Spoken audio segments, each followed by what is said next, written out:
All right. Hi, everyone. You are just being logged in, so I'll wait a few more seconds before we kick it off and make sure that everyone is properly logged in. And while that happens, warm welcome to everyone who's here. And those who are already logged in, why don't you type into the chat box, let's say, which country your MEP is from. So hopefully that will be as diverse as it gets. So let's see where your boss, your member of parliament is from. And we can see already Hungary, Germany, I think it was Estonia before, Poland, and Ireland, and probably many more. So those who are still being logged in, type in the chat box where your MEP is from, while we welcome everybody to this webinar. And while you're doing that, so thank you so much for being here. My name is Anders Banet, and I have the pleasure to have Jacques with me. And today we are addressing AI in our series. This is episode number 6 in our series on using AI for very practical and EU-related matters. And today, looking at how MEPs and their accredited assistants, also known as APAs or APAs, can use that for your daily work. Technical check. Be sure you hear us, see us well. Hopefully that's the case for everyone. If there is any concern, you can restart your browser, and usually that resolves the matter. Or you can download a Click Meeting app with the meeting code, which is also in the calendar invite that you received. And then you can very easily follow the session. But this is being recorded, and the slides in a shorter version will be shared with you, and the recording will be shared in full in a couple of days. So with that, over to you, Jacques, to say a few words about your background. Hi, so my name is Jacques Foul. I'm a digital communication consultant, and I've worked in the Brussels bubble for many, many years, working in consultancies, advertising agencies, and now I'm really focusing on AI because I think it's a great way to improve the way we work. So there's a lot of tips and techniques that we're going to be sharing during this session, so really excited about it. And hopefully you can follow along and get some really good insights that we have to share with you. My background, some of you might be familiar with through my work with EU training and the Ultimate EU Testbook, which focus on EU careers and EPSO competitions. And I've also been involved with different projects, both at the intersection of technology or digital and EU and public affairs, running workshops and doing courses on how the EU works, but also launching influence builders where we're focusing on communication in the broadest possible sense of the word, and especially on using AI for advocacy, for public affairs, and in your case, for political work. And so what we've done for the past few months is really train over 100 public affairs and communication professionals, so mostly focused on EU affairs and just public affairs in general. We have also created custom AI workshops. So these are workshops where we go a little bit more in depth as to what is AI, what are the tools we can use, and how we can make it practical for specific use cases. So the waitlist is open if you're interested in exploring that option. We have also launched a monthly Substack newsletter because we wanted to go a little bit more in depth into how to use AI and how to develop these techniques. So if you'd like to subscribe, feel free to find us. It's called AI for Influence. And we're also publishing on a weekly basis and sometimes on a daily basis AI tips and tricks on LinkedIn. So if you'd like to know a little bit more, then you can simply follow us on LinkedIn as well. And so this session is part of our 6-session series in terms of AI webinars. So we had many, many sessions on trade associations, NGOs, EU officials, communication professionals, public affairs consultants, and finally today, MEPs and their assistants. So what we will not cover today will be anything related to AI policy issues. So the EU's AI Act, for example. We're not going to talk about AI ethics, although we think it's really key to talk about these things. There's going to be a couple slides on how to, protect your data and things like that, but we're not going to go in depth into this topic. We're not going to talk about AI impact on society and jobs, although we do think that it's going to have a massive impact on how we do work and how we look for work and how we work together as well. And we're not going to be tool specific, so we're not going to focus on ChatGPT over another tool, although ChatGPT is the main tool that we all going to be using. There's many tools you can use, Gemini, Perplexity, but we're not really favoring one tool over another. It's a little bit about you exploring the tools that you have at hand and see which one works best for you. And in terms of ambition, the ambition that we have today for you is to spark your curiosity. So through the examples we have, we want to make sure that you get inspired, that you get new ideas on how to do things, and that you take that back into your work and you use it on a practical level. We also want to encourage deliberate experimentation. So we want you to potentially fail, to try things, to try new prompts, and to look at ways that you can improve your work, but so through testing and experimentation. And we want to inspire your ambitions. So if this is something you've always wanted to do, we will have clear guidelines on how to do things, clear techniques, so you can get inspired and find new ideas and new ways of completing tasks in your day-to-day job. And we wanted to start this presentation with the best practices when using AI. So the best things you should be doing in order to get better results, in order to improve your techniques. And we wanted to start with the question. So what challenges have you faced when using AI or ChatGPT in your work? So feel free to answer in the chat. What specific challenges, obstacles have you faced when using AI and GPT in your work?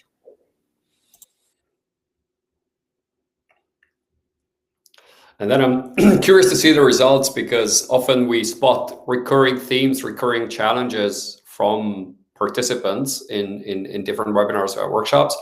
So one certainly is this confidentiality, or it's not updated. So you try to refer to something in its knowledge base and it's just simply outdated. It's not up to date to the degree you would like it to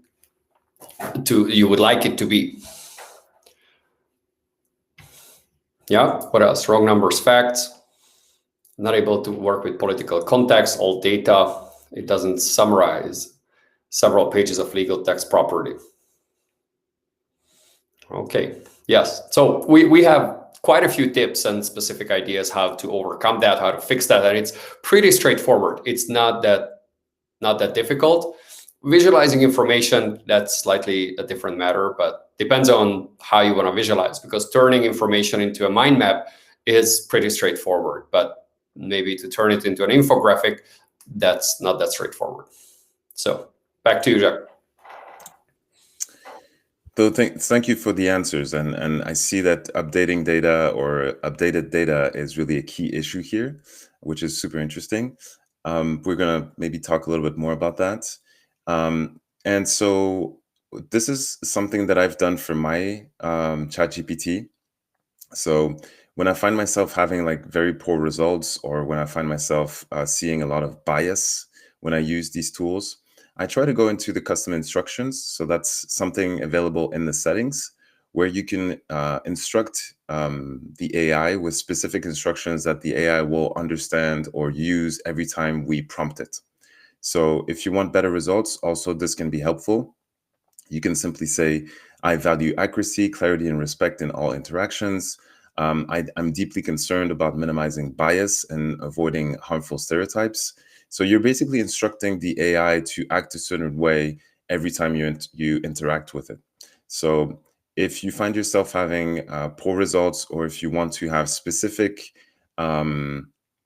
answers every time you use AI, for example, if you prefer bullet points, or if you prefer short answers, then this is something you can instruct the AI in the settings. So not necessarily just in ChatGPT, but also maybe in other tools. So feel free to look into the settings when you're using these tools, because that's where the gold is. You can find new ways of interacting with the tool.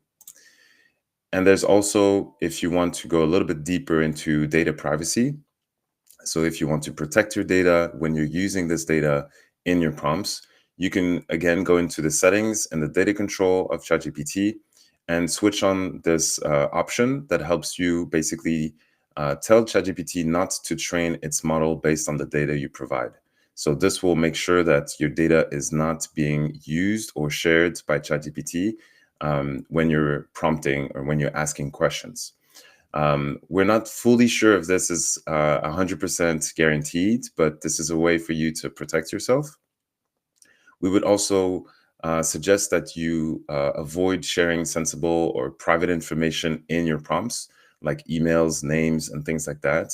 So there's always an opportunity for you to anonymize the data, or just simply avoiding using specific personal information when you're prompting the AI. And maybe Andras, you want to take over this one? Yeah, absolutely. And of course, there's more techniques to say about the privacy or data protection bit, but I think those pointers that Jacques has outlined are already very helpful and useful to bear in mind. Talking about this particular slide, this is my brainchild and my idea when I was thinking about the different ways and different levels, if you will, of using GPT for various purposes. And on the very basic level, most of you presumably have tried to use it for fun and entertainment, that you can turn a speech that was given by parliamentary president Metzola in the plenary, and you turn that into a Spanish song, and then it does it nicely. Or you can tweak and twist, and there's a lot you can play with it, but it doesn't have a lot of practical relevance for the purposes we are looking at right now. Number two, that's more relevant of simple task execution. So many people who try and use to some degree ChatGPT or similar tools would use it for proofreading or use it for summarizing certain documents, though as we saw in the comments that you put in, it's often suboptimal, or it's not as good as you would like it to be, but it does a certain level of job. And again, we'll look at some techniques that you can overcome it and make it better. The third one would be workflow optimization. So let's say you want to cross-post on social media on behalf of your MEP, or you want to automate a transcription of a meeting. There are certain ways where you can speed up what you're already doing, but make it much more efficient and automated. The most interesting one, perhaps, is the advanced problem solving. When you use GPT to help with brainstorming, you overlay different information, and I will have an example with amendments, how you can do that. Or you do multi-step, like the chain of thought creation of a new document, a briefing, a speech draft, or a more in-depth political analysis. And then there are lots of custom applications. I'll show you one or two that are on my radar, but these are often tools that you can just subscribe online. You go there, you use it for free or for a small fee, and then they do a dedicated task. One could be a custom chatbot where you feed in information, background information, and then you can probe it, test it. You can basically ask questions or give that tool to the outside world, let's say your constituents or a certain association, organization that you are involved with, and you upload its knowledge base, and then it can be asked various questions. And one such example is Google's recent experimental tool called Notebook LM, which is able to handle large data sets. Unlike ChatGPT, which I wouldn't say struggles, but it's not as powerful, not as good with very large PDFs. And by very large, I mean 20, 30 page plus. So you feed the AI Act into it, and it's not going to do an amazing job analyzing or summarizing that document or answering questions. Whereas Notebook LM seems to be far more powerful, even with larger PDFs. But one interesting thing is I fed in here the commissioner designate's mission letter. And I said, okay, let's see what it can do with it. And then you can create an FAQ. You can ask various questions, but you can even give it certain challenges. And one funny feature, which many people have posted about on LinkedIn in the past couple of weeks, I've seen, is to create a podcast conversation based on the background document. So you can feed in literally anything, for that matter, the AI Act, and you have you say the top right, to generate the conversation, and then two people, very American style conversation back and forth, create about that background document.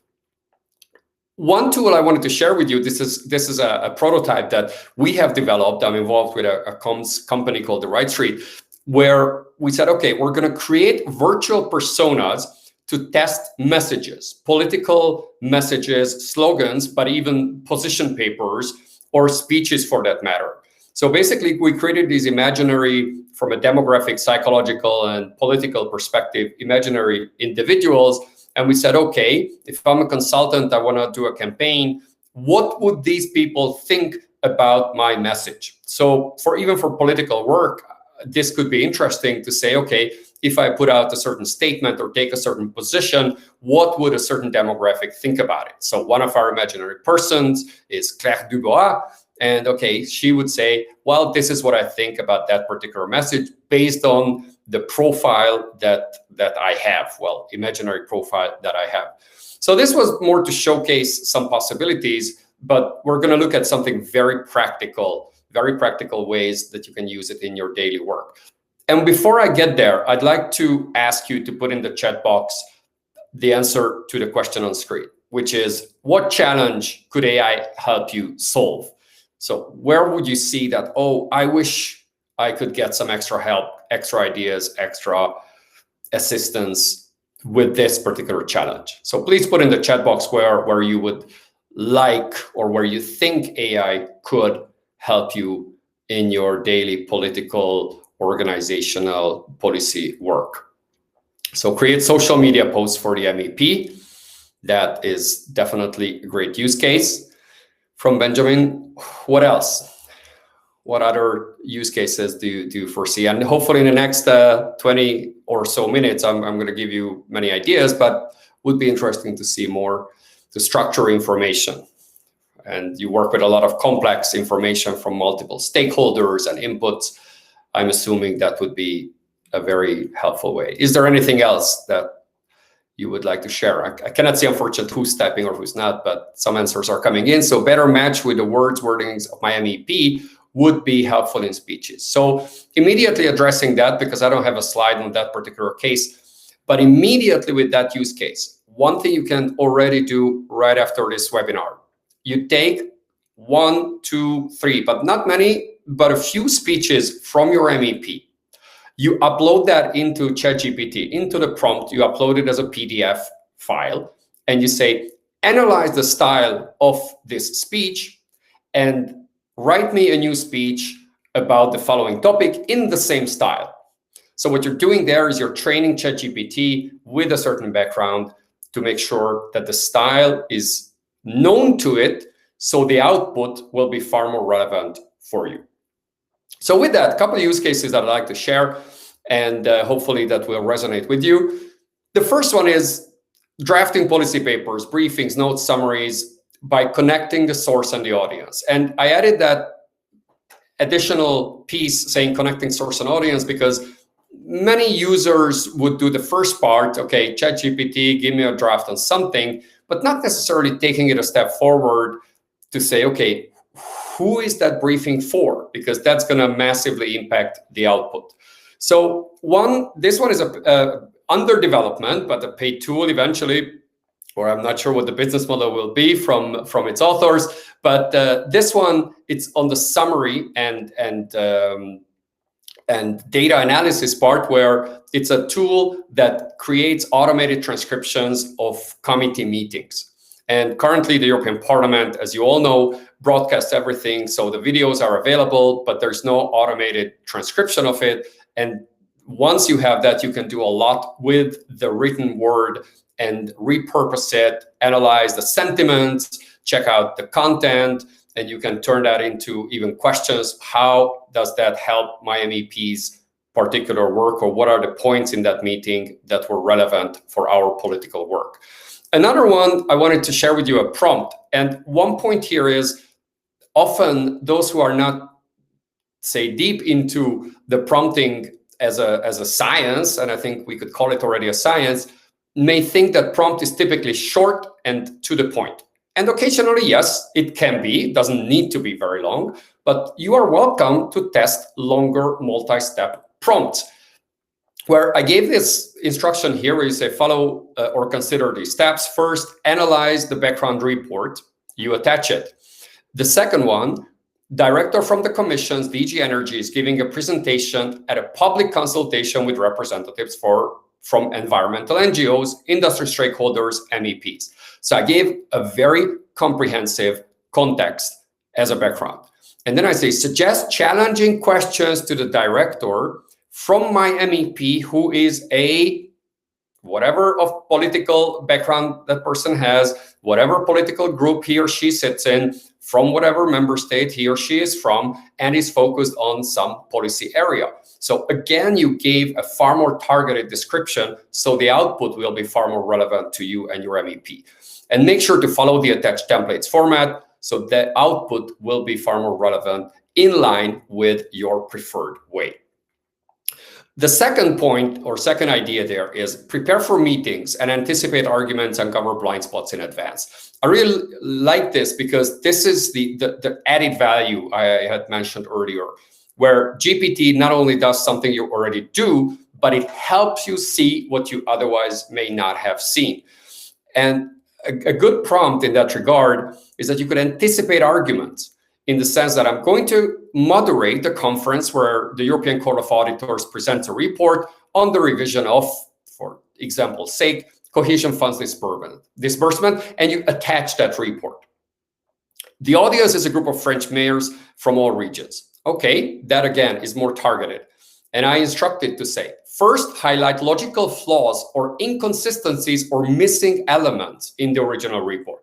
So you see, I'm not only prompting it to summarize it, but to truly qualitatively analyze the background and point out logical flaws, inconsistencies.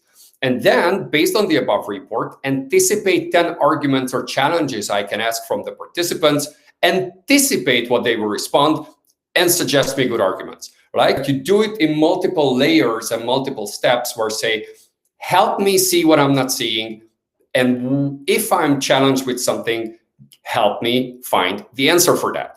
So we are doing multiple tasks and multiple operations here, which can bring me closer to a great result at that particular conference. Another one is from EU Matrix. Many of you certainly know EU Matrix, earlier named VoteWatch. So EU Matrix analyzes parliamentary votes and council votes.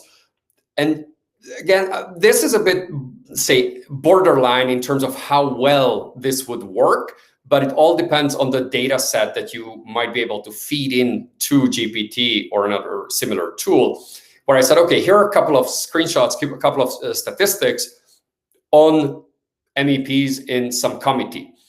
And I say, okay, based on the data, if the commission is or were proposing, well, it already had, but for the sake of example, I say, is proposing a ban on diesel engines, which MEPs would be the most helpful to liaise with the vote against the proposal? So you are using a certain data set for your political work and to say, okay, help me identify who would be a good ally, who may I need to talk to, who may not be on my political radar right now. Next use case is understanding complex background information, and that includes legislation or process or context. An example there is I took a commission initiative, a commission proposal on plants obtained by certain new genomic techniques, so about plant engineering, GMOs, and I took that commission proposal. So as you see, the first uploaded file is the PDF version of that. And then I took the parliamentary vote, which I just took from the OIL website, so the legislative tracking of the parliament website, and I fed that into as well. And that was basically all the list of all the amendments that the parliament has formally voted on. And I said, take these two and then analyze the two together and provide me the 10 most important changes the parliament wants to make to the commission's original proposal. And then I added, just for the fun of it, a twist, explain these points to a 10-year-old.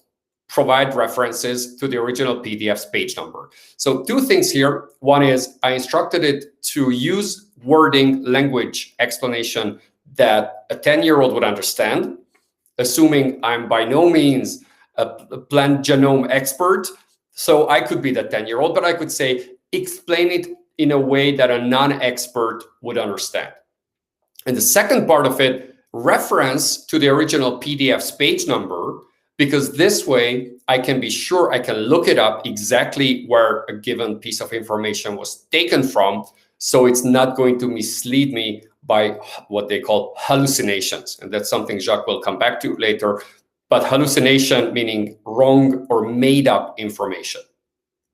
So this is the output when it gave me various ideas. And to my layman's eyes, it looked pretty good. And if you look at point number 1, number 2 carefully, it says which amendment it was and where in the document it was referenced. Number 4, analyze large data set to extract insights for policy. So find inconsistencies, follow the reasoning, a little similar to an earlier one.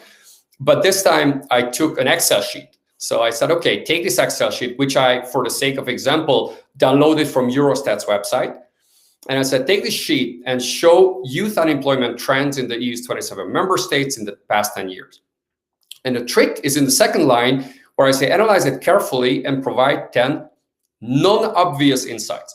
So that is the novelty, perhaps, or a helpful idea where I look at that Excel sheet, perhaps I can very easily identify certain pretty clear stuff, but I'm instructing GPT to look at non-obvious insights, which are a bit less intuitive, and then propose measures that are worthy of consideration to tackle these issues. And then I could give more instructions if I wanted to, say I'm sitting in this political group or that political group, or our priorities are this and this, and propose ideas from that vantage point. So this is the output, which it gave me based on the youth unemployment Excel sheet. And you say sustained low youth unemployment, Euro area slightly higher, strong labor market in Czechia, what have you, based on the numbers. Number 5, create lookalike stakeholder groups to forecast policy impact. Now this, I'm pretty enthusiastic about this idea, but it has to be thoroughly done and tested. And I'm suspecting this will be far more sophisticated in the years to come. So you may want to also do it, but also observe it as a political trend of how policy making, policy planning actually happens in your own place of work, but in other institutions and other participants in the EU bubble. So what I mean by that is I said, okay, let's take the idea that I want to, or there's a proposal that you're looking at which affects Spanish farmers. Now you are thinking, okay, so how could I test this policy proposal or this idea, how it might impact Spanish farmers? So first I need to know a little more about what Spanish farmers are like, or what they are. And you might be Spanish, or you might have a lot of knowledge about Spanish farmers. But I did, for the simulation's sake, I took perplexity.ai, which is a very helpful search engine, which using AI, but it pulls in information from multiple sources. So ChatGPT, many of you commented, is not very good with data, with up-to-date data. And that's not where ChatGPT's strength is. But when you want to retrieve or find information, Perplexity is a very good tool. So I told Perplexity, what would be the 10 most typical characteristics of Spanish farmers?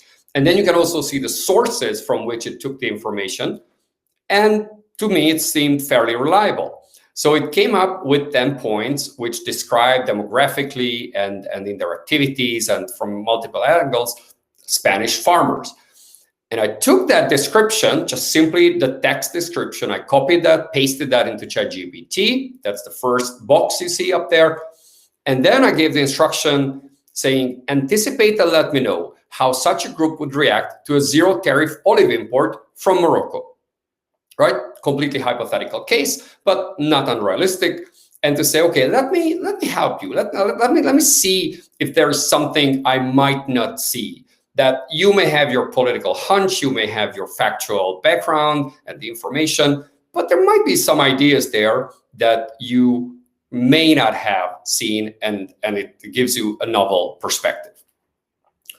And number 6 is automating specific tasks at work, which I know how you as assistants, advisors, heads of office, how busy the work is, and how many things you need to do at any given time, and how many hats you are wearing at any given time, not to mention the inboxes that are overflowing. Now, one thing, this is a flow chart from, it's PromptMaster, which is a great website with lots of resources and educational tools. But the screenshot itself, this is from a tool called make.com. There's another one called zapier.com, and there are many others out there which help you create automations. Now, this one is about GPT being connected through an API. Don't want to go into the detailed geeky stuff, but it's connected with a Gmail account. Now, I'm not saying you're going to hook up your member of parliament's email inbox with a tool like this.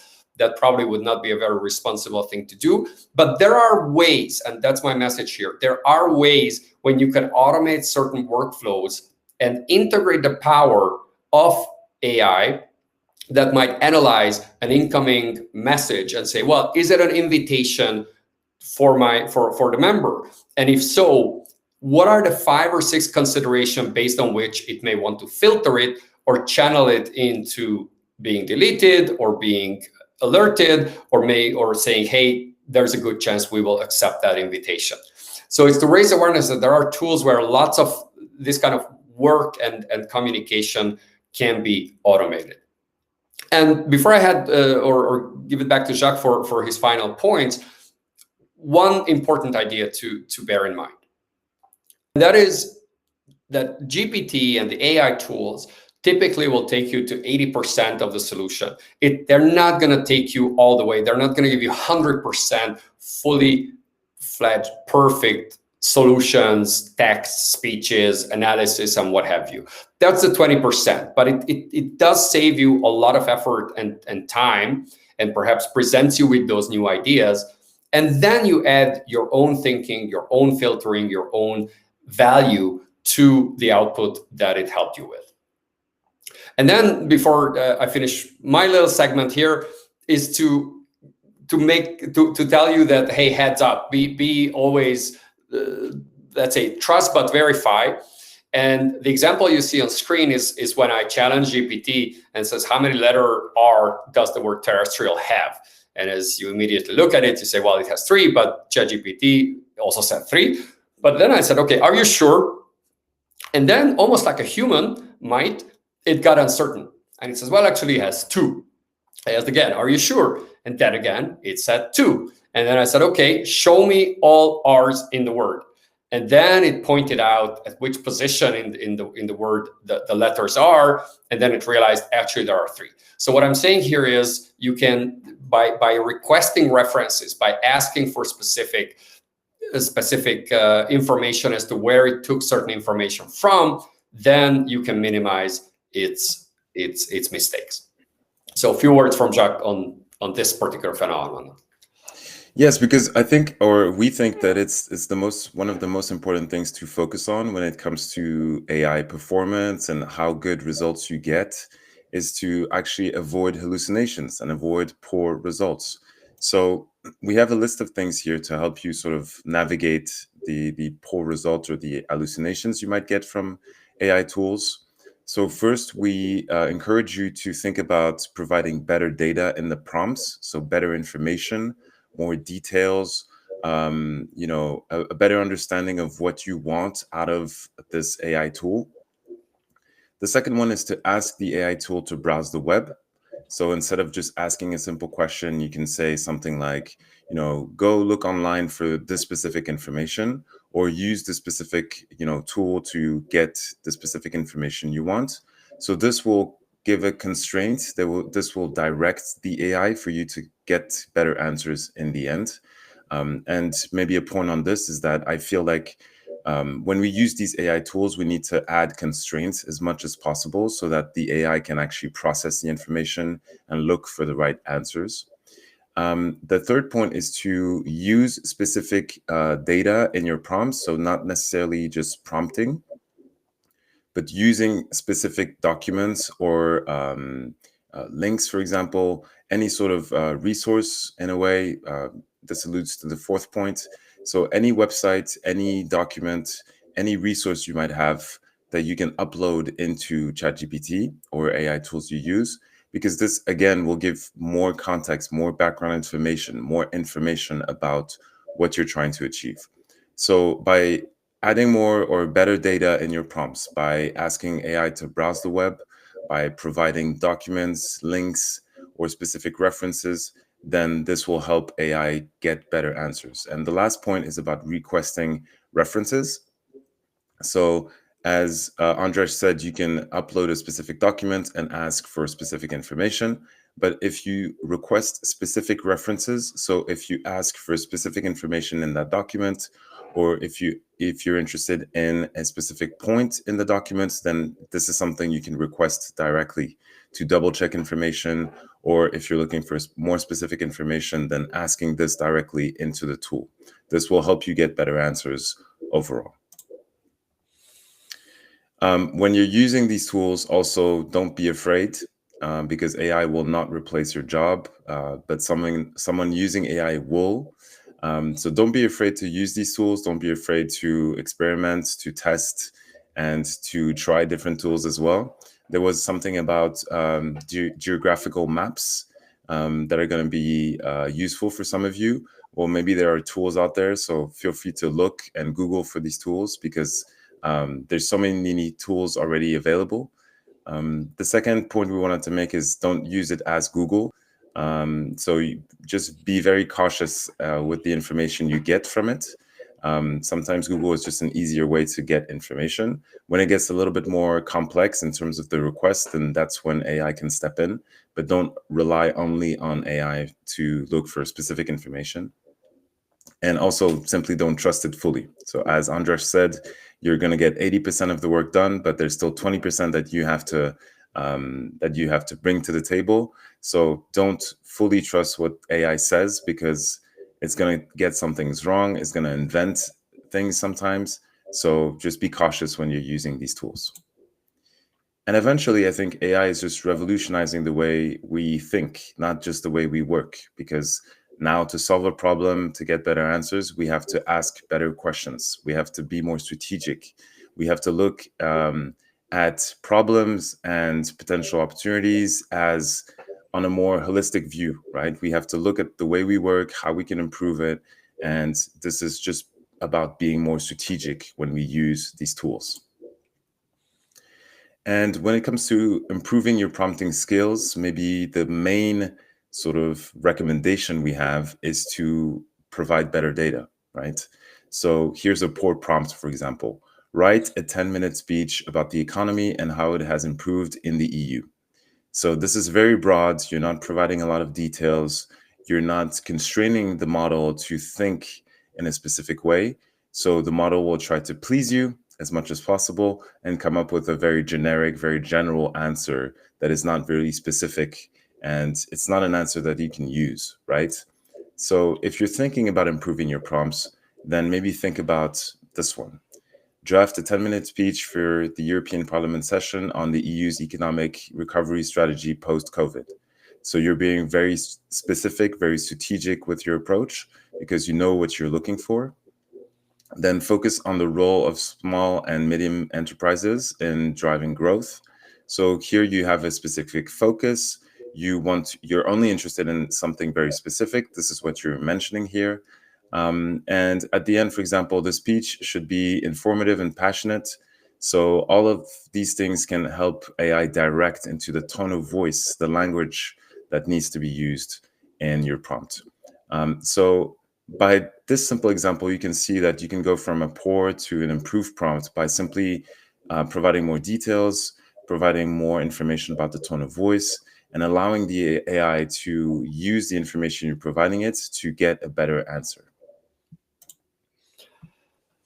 And while I leave it up there to mention and highlight that we're available for workshop speaking and consultancy, I'd like to address that point about using AI or ChatGPT specifically for social media and how you can train it to replicate or at least adopt a certain style that you or your MEP has used in social media posts. You can absolutely do that. One big caveat is how you feed that information in, because simply providing a Facebook page or LinkedIn or any other social media profile page or similar, well, currently the tool is not going to be able to pick up the content there so easily. So it's not going to be able to machine read the content there. So you probably need to restructure that, or at the minimum, print, and I say that in air quotes, but turn into a PDF or copy paste into a Word document the contents of those posts, and then turn that into a PDF and then feed that into GPT. That should be sufficient for it to read and understand the style of that particular person and the tone. And then you can prompt it to create new posts, or at the minimum, new ideas for posts that will be then helpful for your work or work on social media. And by the way, we have one dedicated webinar similar to this one in the current series, which is for communication consultants or communication professionals. So you might want to check that out, because there are many more tips for the communication more specifically. And are there any programs that can read websites better than ChatGPT? Well, Perplexity AI, so it does it pretty well. But again, from the perspective of pulling in different parts from different websites to find information comprehensively. But in terms of the content of the websites, well, it largely depends on the website itself, how it's built up and structured. But there are different tools, and the keyword you want to look for is parsing and scraping. So it depends on what you want to use the information for, but there are tools which do specifically website parsing, meaning that they analyze and pull in information from a particular website. Also for monitoring website, if they change or update, immediately it can alert or create a summary of the changes and stuff like that. But there are a few tools out there, all depends on what you are looking for.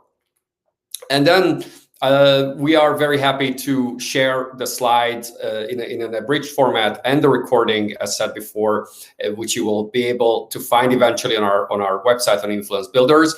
And we'd also be very grateful if you can fill out a feedback form questionnaire of how helpful you found today's webinar and the topics we addressed, and then we can improve and we can get better. And yes, so the recording will be shared, as mentioned before. And I see Silver, if you're interested in follow-up, please just send us a message. We'll be happy to have conversations and see how we can be helpful for your work.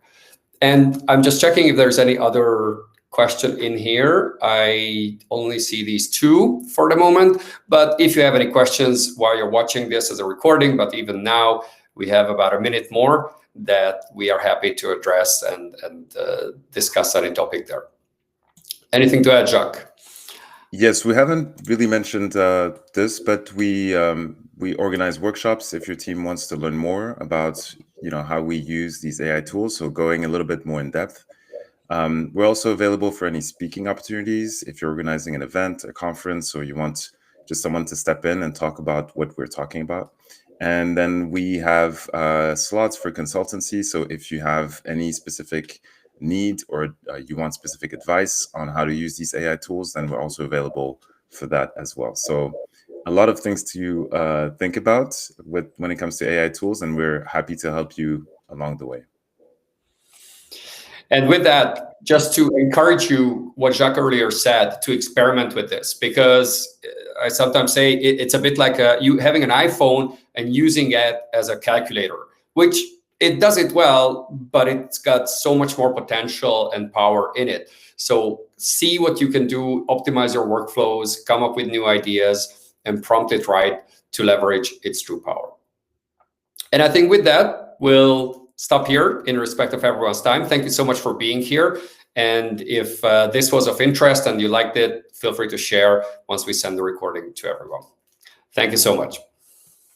Thank you. Have a good day. Bye. Thank you.